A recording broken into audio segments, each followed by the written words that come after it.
How to unblock channels in Telegram. Hi guys, welcome. In this video I'm going to show you how you can do it easily. So many people are facing these channel blocking issues. So the main issue is related to the sensitive content. So what you have to do is to simply open your Chrome browser, because in the Telegram application there is no solution, so you have to go for the Chrome browser or any browser you are currently using. So once you are here, you have to simply search for the Telegram, login, and go for the first official link, which is a Telegram web. So once you have logged in, you have to click on the three bars on the top left and go for its settings.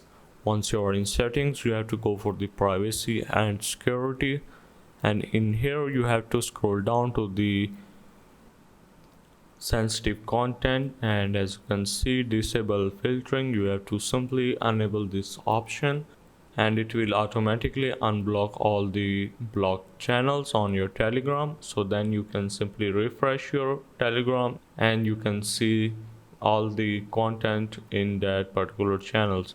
So that's how basically you can unblock channels in Telegram.